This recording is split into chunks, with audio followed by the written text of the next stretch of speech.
بسم الله الرحمن الرحيم. ان شاء الله احنا هنعمل دلوقتي الكيكه الاسفنجيه. عشان هنعمل ايه؟ هنعمل الغرقانه. بسم الله الرحمن الرحيم. ادي البيض بدرجه حراره المطبخ 5 بيضات. 5 بيضات. وحطيت الفانيليا السايله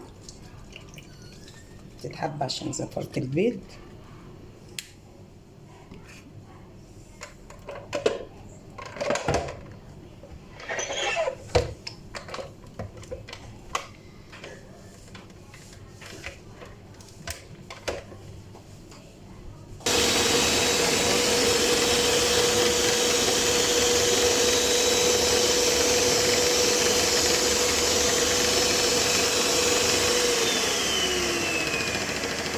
هضرب البيض لغايه ما يتجد معايا. هضرب اهو كوبايه سكر مطحون عشان اضربهم مع البيض. هي المقادير بتاعتها 5 بيضات، كوبايه سكر، كوبايه دقيق، فانيليا. ممكن تحط بيكنج باودر وممكن لا، بس انا بحط لها بيكنج باودر كده الخليط يبيض. وانا بفضل اضرب فيه لما يبقى بياضه ناصع.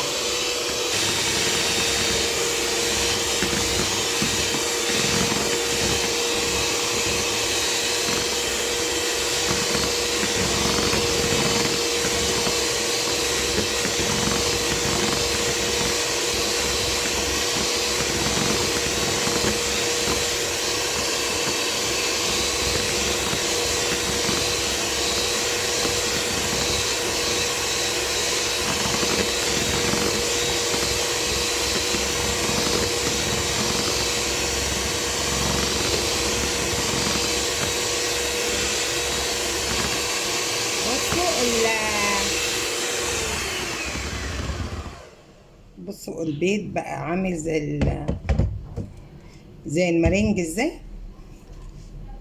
لازم تبقى بيضة كده.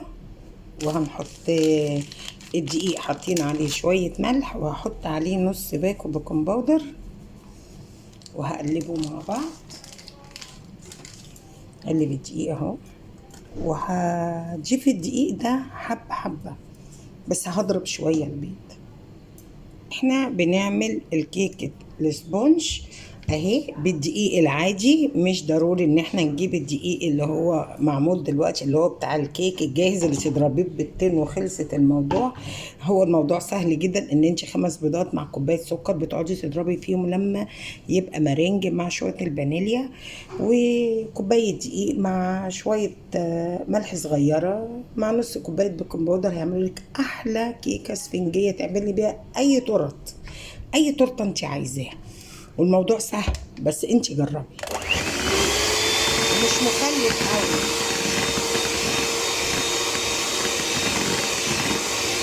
كل ما تضربي فيها كل ما تديكي نتيجه احسن.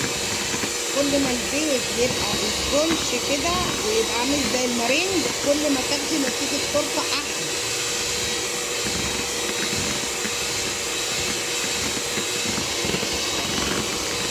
اتجاه واحد، ما تغيريش الاتجاه عشان ما تضيعيش الهواء من التورته بتاعتك. دلوقتي هسقط الدقيق حبه حبه.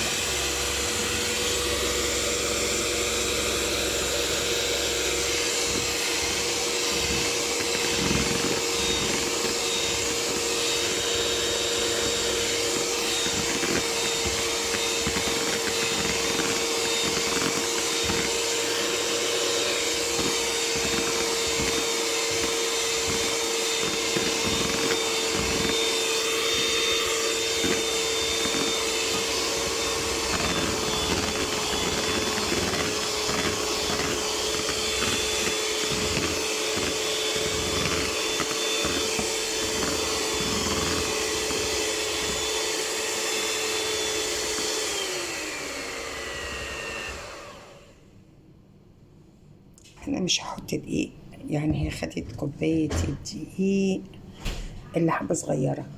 انا اللي بيحكمني ان في دقيق بيشرب سوائل وفي دقيق ما بيشربش سوائل. الدقيق مش مقدار في ليكي، بس اهم شيء ان الكيكه بتاعتك بصي تبقى كده، متبقاش اتقل من كده عشان ما تبقاش معجنه وتتكتم، لا هي كده جميله. بسم الله ما شاء الله عليها. نسيبها ترتاح شويه كده ونسقطها في البايركس. دي كده خلصت الكيكه الاسفنجيه، وانا هنزلها في الطبق. ان شاء الله تبقى احلى تورتايه جميله. انا حطيتها في الطبق البيضاوي ده لاني انا قلت لكم هعمل الغرقانه كيكه اللبن.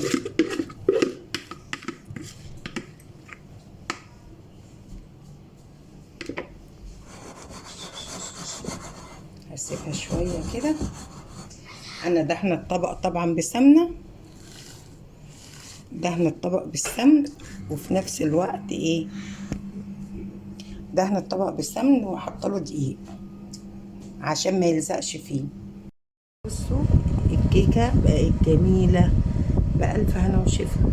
اهي الكيكه بخرمها عشان هسقيها اللبن اهي. بسم الله ما شاء الله تطلع غرقانه على حق. تحطي 3-4 معالق سكر كده في اللبن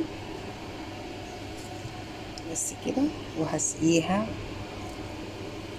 زي ما انتوا شايفين كده. اللبن بقشطته بحاجته، خليها تشربه. نسيبها شويه بسقيها اللبن الكيكه عشان تبقى غرقانه على حق. فيها اللبن وسقيتها واسيبها تبرد، وهعمل لها الكريم شانتيه. الكريمه حطيت الكريمه وحطيت ميه لبن بتلج. انا بحب اعملها باللبن اهو، وهضربها.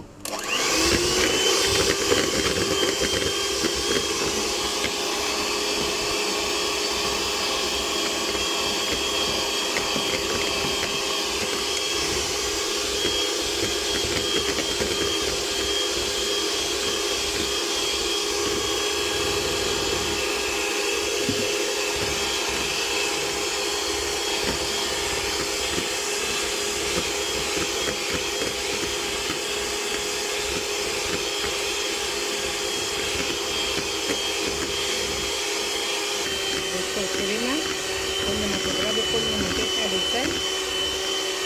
هخلص ضربها ان شاء الله ونحطها على المسخسخه دلوقتي.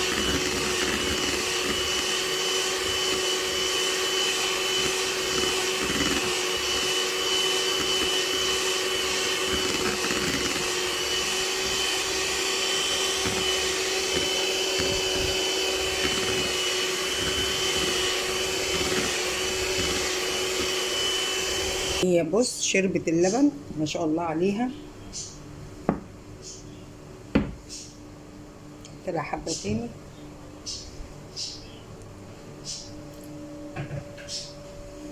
وهحط عليها مربى تين. في الفراوله اللي موجوده عندي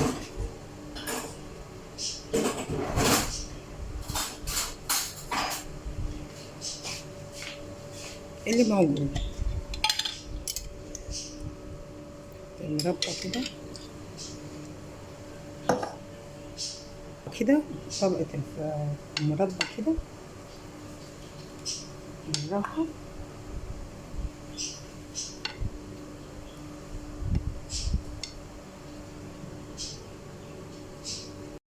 بمسحها بطبقة المربى كده اهي.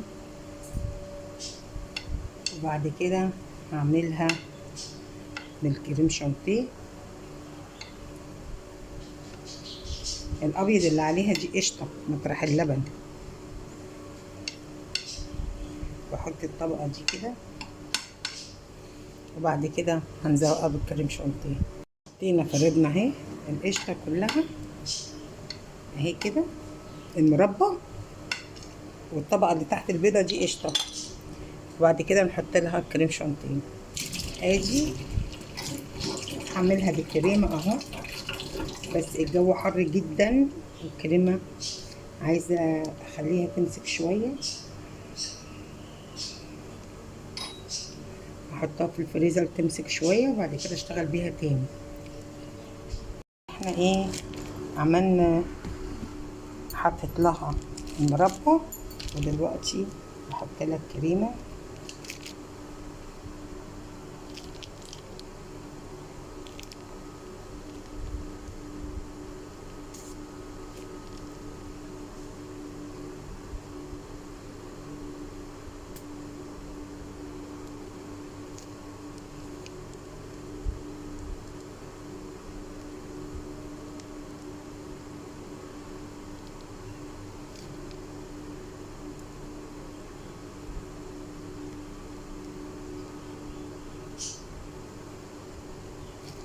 اخلص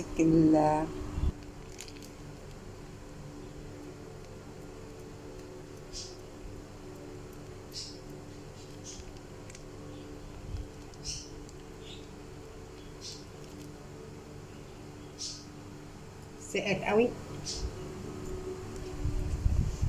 انا زوقتها كده عشان اللي مش عايز كريمه كتير واللي عايز كريمه كتير يعرف ان تحتيها مربى.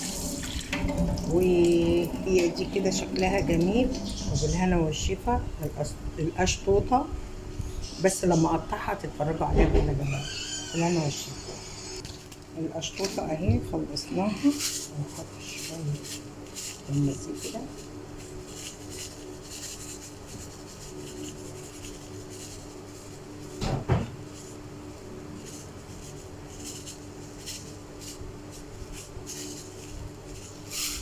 وبالهنا والشفا هتبقى جميلة. بالهنا والشفا. بسم الله ما شاء الله، الله أكبر عليها، جميلة. بالهنا والشفا.